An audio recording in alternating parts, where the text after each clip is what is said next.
Good evening everyone. Good evening. नमस्कार मित्रांनो.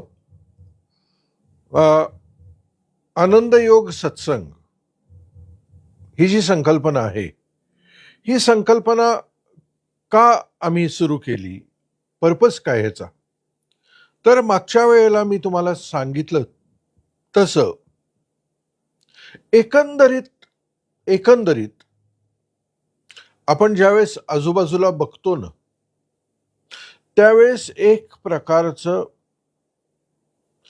प्रचंड अस्वास्थ्य आपल्याला दिसतंय. अस्वास्थ्य आहे. लोक त्यांच्या प्रॉब्लेम्सनी अस्वस्थ आहेत. दिवसागणित चॅलेंजेस वाढत आहेत. किती ठिकाणी चॅलेंजेस आपण फेस करतो. सगळ्यात जास्त आपण चॅलेंजेस आपल्या घरी फेस करतो. आपल्या घरात 4-5 2-3 माणसंच असतात बरेच वेळा आपल्या कुटुंबामध्ये, पण कुटुंबामध्ये इतका संघर्ष असतो. There is a lot of commotion. आपण जिथं काम करतो तिथं संघर्ष आहे. अगदी मुंबई पुण्यासारखे लोक इकडे तिकडे जातात, घरातून ऑफिसला जातात. तो जो सगळा ट्रॅफिकचा भाग आहे, they go through so much of stress. केवढा तणाव असतो. आणि एकंदरीत पाहुणेपै, मित्रमंडळी, पॉलिटिक्स, गॉसिपिंग, एक असा मोठा अस्वास्थ्याचा डोंब आपल्यावरती आलेला असतो. तो तर येणारच, इनएव्हिटेबल आहे. आपण अशा कंडिशन्समध्ये राहतो. आपण कुठेतरी जर एखाद्या बेटावरती जाऊन राहिलो असतो, एकटेच असतो, तर ह्यापैकी काहीच राहिलं नसतं, काहीच झालं नसतं. पण आपण कुठल्या बेटावरती राहत नाहीये. आपण अशा कमोशन युक्त जगामध्ये राहतो. तिथं हे सगळं असणारच. पण त्यामुळे एक प्रचंड अस्वास्थ्य आहे. आणि बरेच वेळा आपल्याला माहिती नसल्यामुळे हे अस्वास्थ्य हँडल होत नाही. आपल्याला हँडलच होत नाही. आणि हँडल होत नाही ह्याचा परिणाम काय? तर पहिली गोष्ट, आपलं मानसिक स्वास्थ्य बिघडतं. छोट्या छोट्या गोष्टीला माणसं चिडचिड करायला लागतात, त्रस्त असतात, त्रासलेली असतात. व्हेरी सेल्डम, म्हणजे फार क्वचित आपण आनंदी माणसं बघतो. जगामध्ये फार क्वचित आपण आनंदी माणसं बघतो. माणसं त्रासलेली, वैतागलेली, they are perpetually in commotion, conflict. काय करायचं? कारण हे जर आपण हँडल केलं नाही, तर आत्ता मी म्हटलं तसं मानसिक स्तरावरती तर अस्वास्थ्य निर्माण होतं.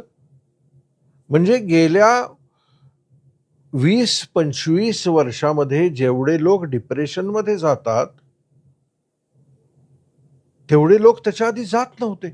कारण तेवढा तणाव वाढलेला आहे. म्हणून मला असं वाटलं की ठीक आहे, रोजच्या लेवलला तरी मी तुम्हाला येऊन भेटू शकत नाही, आपण असं काही ऑर्गनाईज करू शकत नाही, कारण practically it may not be very feasible or possible. पण तुम्हाला हे सगळा जो काय अस्वास्थ्य आहे, हे जर मॅनेज करता आलं तर तुम्ही स्वस्थ व्हाल. आणि आनंद योग सत्संगाचा प्रयोजनच हे आहे की तुम्हाला स्वस्थ बनवायचं. The whole purpose of this is to make you feel restful, relaxed, rejuvenated. कारण लक्षात घ्या, जर आपण स्वस्थ झालो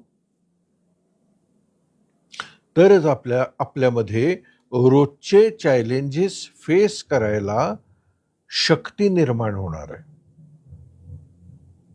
आणि ह्या सगळ्या चॅलेंजेसमुळे आपली जर शक्ती रोज जायला लागली, लीक व्हायला लागली, तर आपण दिवसेंदिवस अस्वास्थ्याकडे जाणार आहे. सो तसं होऊ नये हे आनंदयोग सत्संगचं प्रयोजन आहे. सो निदान आम्ही ज्यावेळेस तुमच्याशी 15 दिवसातून एकदा बोलतो, काही इन्साइट्स देतो, आणि आयडिया अशी आहे की त्यातले काही इन्साइट्स तुम्ही फॉलो करायचे. ते जर तुम्ही 15 दिवस फॉलो करू शकलात तर you will live a better life. परिणाम काय होतो किंवा परिणाम काय होईल, म्हणजे मला काय वाटतंय की हे सगळं आपण ऑर्गनाईज जे करतोय ह्याने परिणाम काय होईल. एकतर तुम्ही कितीतरी सक्षम व्हाल, तुमच्यावरचा जो ॲक्युमुलेटेड स्ट्रेस आहे तो स्ट्रेस रिलीज व्हायला लागेल, ज्याच्यामुळे तुमचं आरोग्य सुधारेल, तुमची मानसिकता सुधारेल, तुमचे रिलेशनशिप सुधारतील, तुम्हाला एकंदरीत बरं वाटायला लागेल. You will start feeling good within. तुमचे व्हायब्रेटरी फ्रिक्वेन्सीज वाढायला लागतील. आणि जसं ह्या वर्षी मी मनी उपासनामध्ये सतत सांगत आलो की काय गरज आहे आपल्याला, काय गरज आहे to experience wealth and abundance, wealth, happiness and abundance. हे एक्सपिरियन्स करायला आपल्याला कोणत्या गोष्टीची गरज आहे, मेनली कोणत्या गोष्टीची गरज आहे, तर मला असं वाटतं एकाच गोष्टीची गरज आहे, that is alignment. We have to be in alignment. या अलाइनमेंटला होमिओस्टेटिस असंही म्हणतात. होमिओस्टेटिस, होमिओस्टेटिसचा अर्थ when everything is in balance. आणि म्हणून मला असं वाटतंय की आनंदयोग सत्संगचा तुम्ही सगळ्यांनी लाभ तर घ्यावाच. आणि नुसता तुम्ही लाभ घेऊ नका, तुम्ही तुमची फॅमिली आहे, मित्रपरिवार आहेत, हे सगळे जे सेशन्स आहेत आपले, हे शेअर करा. Let people get benefited. म्हणजे त्यांना बघायचं असेल तर बघू देत, नाही बघायचं असेल तर आपण काय त्यांना सक्ती करू शकत नाही, पण ते आपलं कॉन्ट्रीब्युशन असेल टू सोसायटी. जसं मी आता हे करतोय, this is my contribution to my society. I am helping my society to live a happy, healthy and peaceful life. Okay. तर तुम्हाला जर माझं पहिलं सेशन काही प्रमाणात आठवत असेल तर त्या पहिल्या सेशनमध्ये मी तुम्हाला हे सांगण्याचा प्रयत्न केला होता की आपल्यामध्ये एक ऑटोनॉमस नर्वस सिस्टीम आहे, त्यातली एक सिम्पथेटिक नर्वस सिस्टीम आहे आणि दुसरी पॅरासिम्पथेटिक आहे. ज्यावेळेस आपण कोणतेही चॅलेंजेस मानसिक किंवा शारीरिक फेस करतो त्यावेळेला शरीराला बळ पुरवण्याचं काम सिम्पथेटिक नर्वस सिस्टीम करते, वेगवेगळे त्यामध्ये संप्रेरक म्हणजे हार्मोन सिक्रीट करून. आणि ज्यावेळेस ते चॅलेंजेस ओसरतात, त्याचा सगळा प्रभाव संपतो, त्यावेळेस आपली पॅरासिम्पथेटिक नर्वस सिस्टीम जागृत होते to rest and digest. Sympathetic ज्यावेळेस जागृत होते त्यावेळेस फाईट ऑर फ्लाईट, 2 हात करा किंवा पळून जावा, असं बळ पुरवलं जातं शरीराला. आणि ज्यावेळेस ते आव्हान संपतं त्यावेळेस शरीराला स्वस्थ बनवण्यासाठी पॅरासिम्पथेटिक जागृत होते टू रेस्ट अँड डायजेस्ट. आता काय झालेलं आहे, आपल्या मेंदूला हे कळत नाही की खरंच कुठला जीव घेणा परिणाम होतोय काय आपल्या आयुष्यावरती, हे त्याला कळत नाही. त्यामुळे आपण सतत हाय अलर्टवर असतो, कारण सतत इकडून तिकडून सगळे चॅलेंजेस असतात. दिवसभर काय ना काहीतरी व्यवधानं असतातच आपल्या मागे. त्यामुळे आपली सिम्पथेटिक नर्वस सिस्टीम गरजेपेक्षा जास्त ऍक्टिव्ह असते आणि आपल्या शरीराला त्या होमोस्टेटिसमध्ये नेण्यासाठी जी दुसरी पॅरासिम्पथेटिक आहे ती जेवढी ऍक्टिवेट व्हायला पाहिजे तेवढी ॲक्टिवेटच होत नाही, ज्याचा परिणाम आपल्या आरोग्यावरती, मानसिक आणि शारीरिक आरोग्यावरती व्हायला लागतो. आणि वी स्टार्ट, मगाशी मी जसं म्हटलं की आपण अस्वस्थ जीवन जगू लागतो. सो योगशास्त्रामध्ये, आयुर्वेदामध्ये किंवा या जगामध्ये सगळे जे काय मार्गदर्शक आहेत, हे ज्या पद्धतीत आपल्याला ज्या काही गोष्टी शिकवत असतील, भजन कीर्तन शिकवत असतील, पोथ्या पुराण वाचायला सांगत असतील, नामजप करायला सांगत असतील, योगासनं करायला सांगत असतील, ध्यानधारणा करायला सांगत असतील, काहीही करायला जे सांगतात, त्याचा उद्देश काय ठाऊक आहे तुम्हाला? त्याचा उद्देश एकच आहे की तुमची पॅरासिम्पथेटिक नर्वस सिस्टीम जागी व्हावी. That is all. That is all. पण डायरेक्टली असं काहीतरी सायंटिफिक सांगितलं तर माणसं काय त्याच्याकडे फारसं लक्ष देत नाहीत, म्हणून त्याला मग थोडंसं कोटिंग करायचं आणि मग त्याला भजन करा. अरे भजन केल्यानंतर पॅरासिम्पथेटिक नर्वस सिस्टीम जागी होते. जप केल्यानंतर जागी होते, ओमकार म्हटल्यानंतर जागी होते, योगासनं केल्यानंतर जागी होते.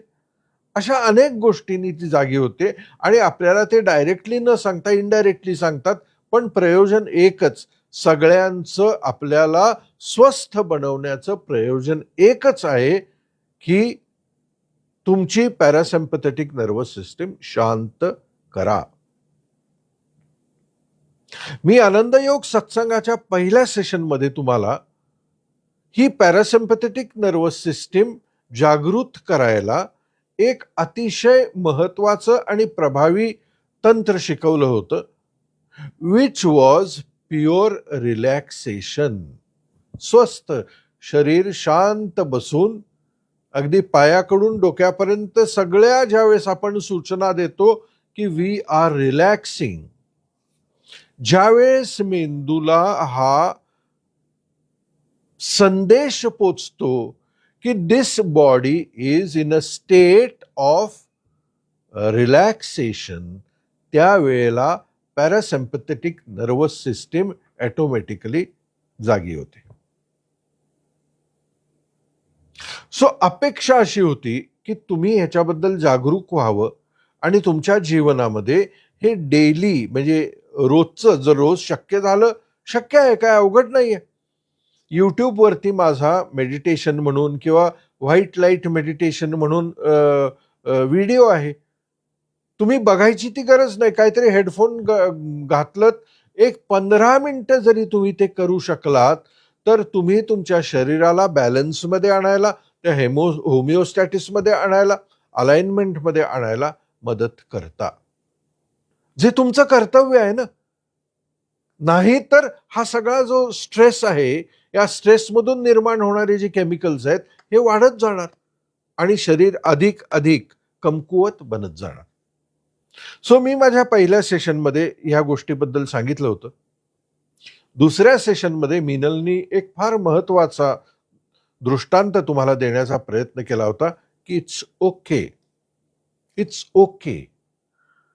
जीवनामध्ये, रोजच्या जीवनामध्ये आपल्याला आपल्या मनाविरुद्ध इतक्या गोष्टी घडत असतात, आणि गंमत बघा, प्रत्येक घडलेल्या गोष्टीला आपण असे उफाळून रिॲक्ट होतो.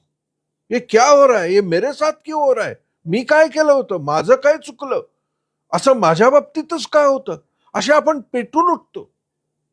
आणि पेटून उठल्यामुळे आपली सिम्पथेटिक नर्वस सिस्टीम जागी होते आणि गरज नसताना, म्हणजे तेवढी गरज नसताना आपल्या शरीरामध्ये स्ट्रेस हार्मोन्स सिक्रीट व्हायला लागतात. मग मिनलनं त्याच्यावरती नुसका काय सांगितला की असं जीवनामध्ये तुमच्या ज्यावेळेस घडेल त्यावेळेस just give a response, it's okay, it's okay, ठीक आहे, फार दंगा करायची गरज नाही, it's okay. It's okay is a signal. It's it's okay is a signal to the brain to feel की या माणसाला काही त्रास नाही आहे, ही इज ओके. पॅरासिम्पॅथेटिक जागृत करतं. आणि शरीराला जी गरजेची संप्रेरक आहेत, एंडॉर्फिन आहे, सेरोटॉनिन आहे, डोपामाइन आहे, ऑक्सिटोसिन आहे, DHEA आहे, अशी सगळी जी शरीराला सक्षम बनवणारी जी संप्रेरक आहेत ती शरीरामध्ये रक्तामध्ये सिक्रीट व्हायला लागतात. आपण आयुर्वेदाच्या सिद्धांताप्रमाणे युक्त आहार, युक्त विचार, युक्त विहार हे काही करत नाही, कारण रोजच्या दिवसामध्ये हे आपल्याला शक्य नाही आहे कदाचित. पण मग हे तरी शक्य झालं पाहिजे की आपण आपली पॅरासिम्पॅथेटिक नर्वस सिस्टीम जागृत करायचा कॉन्शियस प्रयत्न केला पाहिजे. रेडी? सो आज मी तुम्हाला याच प्रोसेसमध्ये पॅरासिम्पॅथेटिक जागृत करण्यासाठी आणखीन एक महत्वाची गोष्ट सांगणार आहे, महत्वाचं टेक्निक्स शिकवणार आहे, ज्याला म्हणतात vagus nerve stimulation. Vagus nerve stimulation. नुसतं मी सांगणार नाही, मी तुमच्याकडनं हे करवून पण घेणार आहे. आणि तुम्ही इथून पुढे 15 दिवस जसं जसं तुम्हाला जमेल तसं हे करण्याचा तुमच्या दैनंदिन लाईफस्टाईलचा भाग आहे. तुमच्या दैनंदिन जीवनामध्ये ह्याचा अवलंब करण्याचा प्रयत्न करायचा. लक्षात घ्या, आपल्या मेंदूतून आपल्या शरीरामध्ये 12 पेअर्स ऑफ क्रॅनियल नर्व्स जातात. 12 पेअर्स, 12 पेअर्स आहेत त्या. म्हणजे किती नर्व्स एकूण? 24. आपल्या मेंदूतून सगळ्या शरीरामध्ये, मेंदूतून डोळ्याला, तोंडाकडे, कानाकडे, इकडून हृदयाला, फुफ्फुसाला, पचनक्रियेकडे, सगळ्या लिव्हरकडे, या सगळ्या मेन ऑर्गन्सकडे 12 क्रॅनियल नर्व्स जातात आणि त्या त्यांचं फंक्शन ओके ठेवण्याचा प्रयत्न करतात. यापैकी 10वी जी क्रॅनियल नर्व आहे त्याचं नाव आहे वेगस नर्व. वेगस हा शब्द लॅटिन भाषेतून आलेला आहे, ज्याचा अर्थ आहे वॉन्डरर. वॉन्डरर म्हणजे कोण? भटका. भटके असतात ना, वॉन्डरर. वॅगाबॉन्ड, वेगस, वॅगाबॉन्ड. वॅगाबॉन्डचा अर्थ काय? या 12 क्रॅनियल नर्व्स पैकी वेगस नर्व ही एकच नर्व अशी आहे जी सगळ्या शरीरभर पसरलेली आहे. अगदी मेंदूतून बाहेर पडते, ती डोळ्याकडे जाते, ती नाकाकडे जाते, ती तोंडाकडे जाते, ती नरड्याकडे जाते, तिथून खालती ती सगळ्या इझोफेगसला येते, हृदयाकडे येते, फुफ्फुसाकडे येते, स्प्लीनकडे येते, सगळ्या गटमध्ये येते, आतड्यांमध्ये येते, आपल्या किडनीजमध्ये जाते, आपल्या लिव्हरमध्ये येते, अगदी खालती सगळे आपल्या गुप्तांगांपर्यंत ही वेगस नर्व जाते. आणि तिथं या सगळ्यांचं ती पोषण करते, जर ती व्यवस्थित फंक्शन करत असेल तर. आणि ती कुठल्या भागामध्ये, कुठल्या ऑटोनॉमस नर्वस सिस्टीमचा ती भाग आहे? तर ती पॅरासिम्पॅथेटिक नर्वस सिस्टीमचा भाग आहे. त्यामुळे आपण जर वेगस नर्व ऍक्टिव्हेट किंवा स्टिम्युलेट करू शकलो तर आपण आपला पॅरासिम्पॅथेटिक ऑटोमॅटिकली स्टिम्युलेट करतो, ज्याचा परिणाम आपल्या मानसिक आणि शारीरिक आरोग्यावरती ऑटोमॅटिकली व्हायला लागतो. क्लिअर आहे? आता ही नर्व स्टिम्युलेट कशी करायची? वेगवेगळे प्रकार आहेत. आयुर्वेदामध्ये पण वेगवेगळे प्रकार आहेत. म्हणजे हजारो वर्षांपूर्वी आपल्या ऋषीमुनींनी माणसांना हे सांगण्याचा प्रयत्न केला म्हणजे हजारो वर्ष, आत्ता सायन्सला हे सगळं कळायला लागलेलं आहे. पण आयुर्वेदामध्ये हे आहे, योगशास्त्रामध्ये हे आहे, सगळीकडे हे आहे. आता आपण, मी काय करतो, मी ज्यावेळेस तुमच्याशी बोलतो त्यावेळेस मी काय हे सगळं कॉम्प्लिकेट करून सांगत नाही. रोजच्या डेली लाईफमध्ये आपल्याला सहज जाता जाता हे कसं करता येईल एवढं सोपं करून सांगण्याचा मी तुम्हाला हा प्रयत्न करतो. कारण देन इट इज पॉसिबल. नाहीतर एवढं सगळं आपल्याला, आधीच एवढा लोड आहे आपल्यावरती, आणखीन हा सगळा लोड आपल्याला झेपणार नाही. म्हणून तर आपण वेगस नर्व ऍक्टिव्हेट आत्ता करूया. We will do that. आणि you experience that with me. Are you all ready? Are you all ready? Yes? Okay.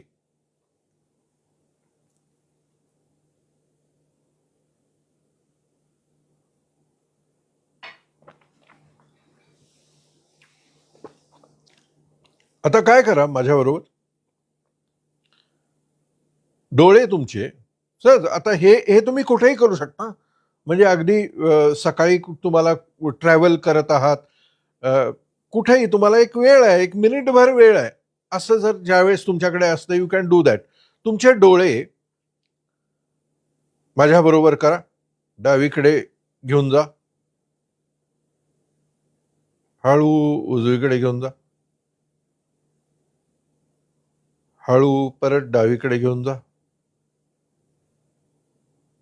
उजवीकडे घेऊन जा, मान हलवू नका, डावीकडे, उजवीकडे, डावीकडे, उजवीकडे, हळू करा, डू इट व्हेरी स्लोली. डावीकडे, उजवीकडे, डावीकडे, उजवीकडे. आपण 7-8 वेळाच हे केलेलं आहे. पण ज्यावेळेस आपण जाणीवपूर्वक असे डोळे फिरवतो, कारण ही वेगस नर्व पहिली डोळ्यामध्ये येते, ज्यावेळेस आपण जाणीवपूर्वक अशा डोळ्यांना मुवमेंट देतो त्यावेळेस ती स्टिम्युलेट होते. आता ती आपल्या नाकात येते, आपल्या घशामध्ये येते. तर एक सिंपलचं टेक्निक तुम्हाला आपण आता करूया, जे सगळ्यात प्रभावी आहे, सगळ्यात सोपं आणि सगळ्यात प्रभावी. माझ्या बरोबर करा. काय करायचं आहे, आपण श्वास घ्यायचा आहे, नाकावाटे श्वास घ्यायचा आहे आणि काउंट करा. म्हणजे मनातल्या मनात काउंट करा, 1 2 3 4. म्हणजे आता मी कसं 1 2 3 4, 4च्या काउंटला श्वास आत घ्यायचा आणि तोंडावाटे बाहेर सोडायचा. आणि सोडताना, नाही सॉरी, तोंडावाटे नाही सोडायचा, तो वेगळा एक्सरसाइज आहे. सोडताना नाकातूनच सोडायचा, पण हमिंग करायचं. बघा मी करतो, माझ्याबरोबर करा. श्वास आत घ्यायचा, सोडताना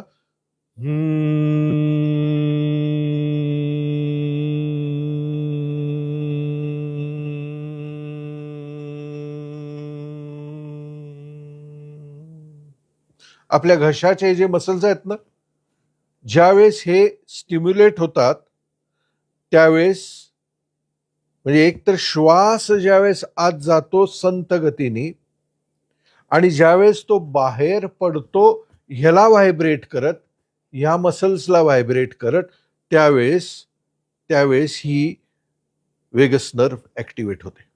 so we will do it for some time. माझ्याबरोबर करा. श्वास आत घ्या,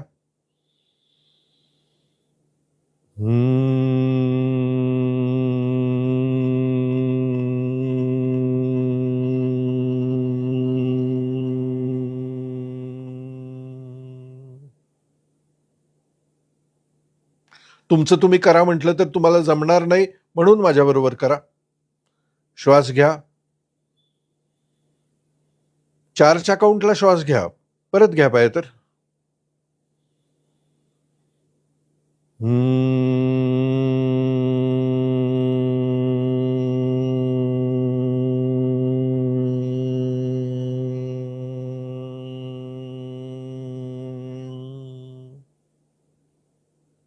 तुम्हाला जेवढा होतोय तेवढा बाहेर सोडा. काही मी करतोय एवढा वेळ म्हणून तुम्ही केला पाहिजे असं नाही. श्वास घ्या.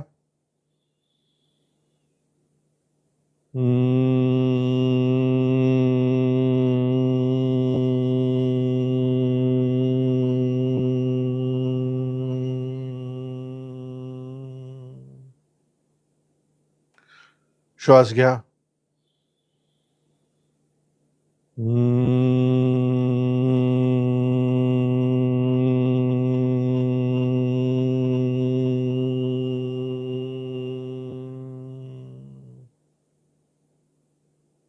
श्वास घ्या.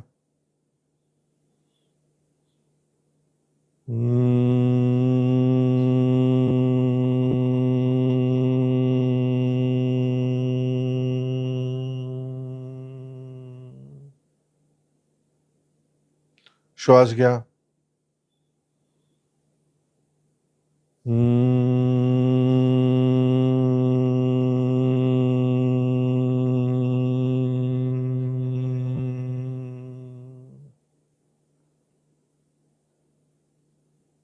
श्वास घ्या.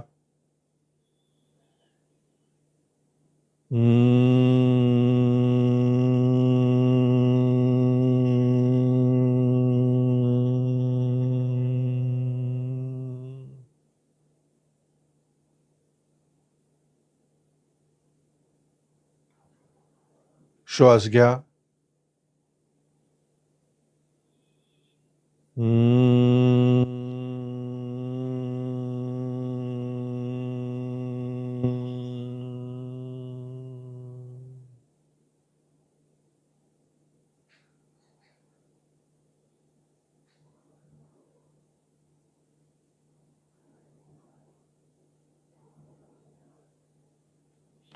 श्वास घ्या.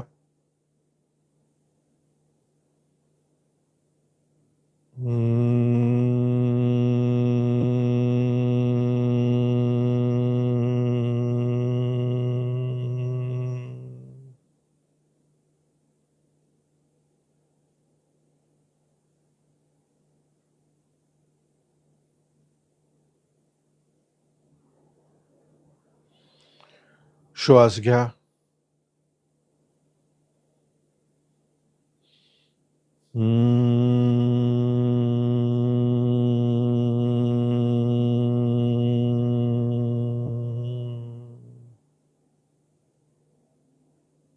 शांत डोळे झाकून तसेच बसून राहा.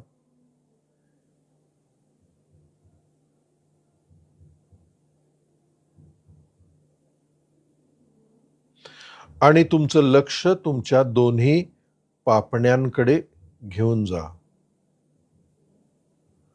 डाव्या डोळ्याच्या पापणीकडे लक्ष द्या.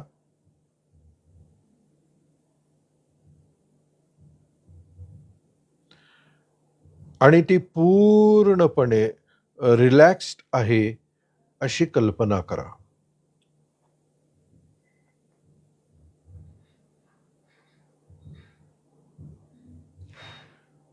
डाव्या पापणी बरोबर तुम्हाला असं जाणवेल की तुमचा डावा डोळा देखील शिथिल होतोय.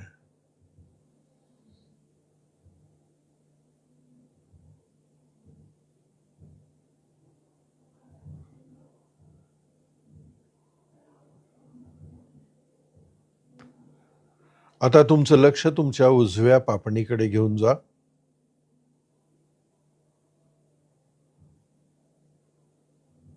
रिलॅक्स करा तिला.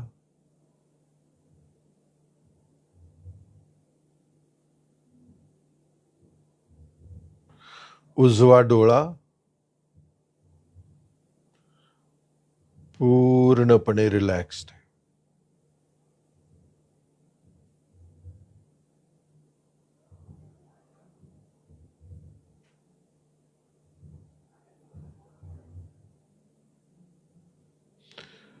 तुमचं तुम्ही आता तुमच्या आत बघा.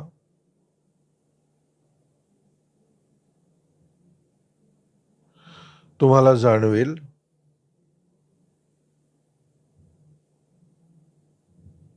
की तुम्ही मगाच्या तुलनेने कितीतरी स्वस्थ आहात.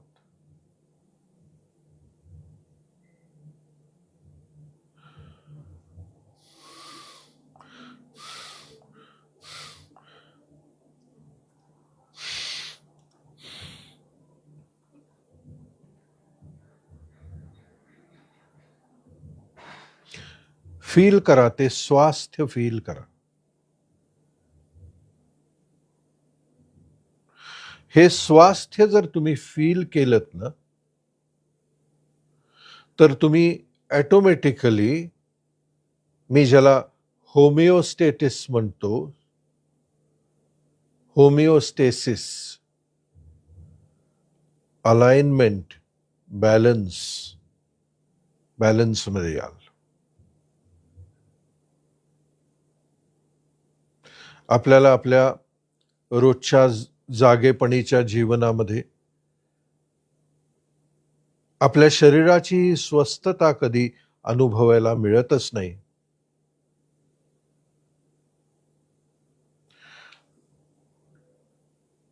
हळुवारपणे डोळे उघडा.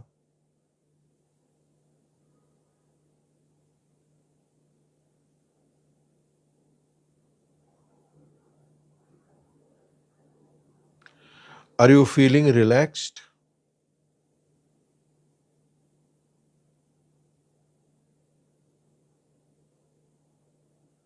Type yes if you are feeling relaxed.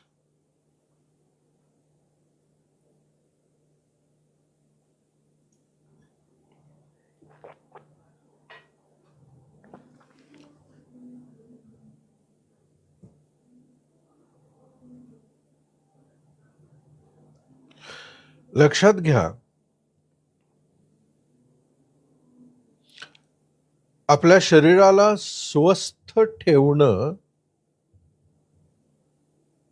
ही आपली जबाबदारी आहे. There is no auto system. It is our job. आणि म्हणून तर निर्मात्याने आपल्याला बुद्धी दिलेली आहे.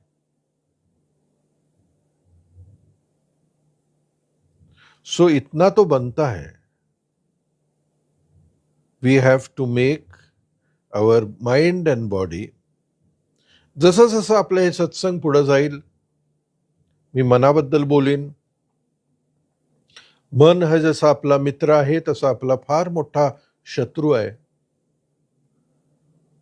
त्या शत्रूला पण मॅनेज करायला पाहिजे.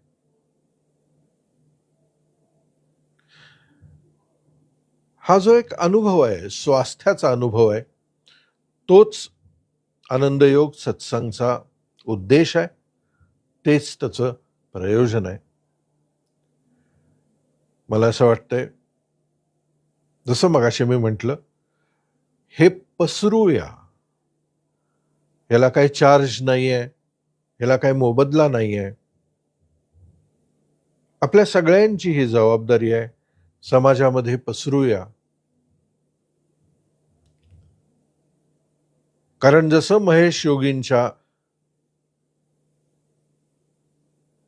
द महर्षी इफेक्ट मध्ये त्यांनी म्हटलेलं आहे की जर आपण स्वस्थ झालो तर आपण ज्या ठिकाणी राहतो तिथं आजूबाजूला देखील रेझोनन्सच्या सिद्धांताने गोष्टी स्वस्थ, शांत आणि आनंदी व्हायला लागतील. हा आनंद तुमच्याबरोबर शेअर करणं हेच माझं उद्दिष्ट आहे. मित्रांनो, थँक्यू सो मच. पुढच्या सेशनची वाट बघा. तोपर्यंत लोकांच्यापर्यंत हा संदेश पोचवा आणि तुमच्या मित्रपरिवाराला आनंदयोग सत्संगामध्ये सहभागी होऊ द्या. नमस्कार. थँक्यू.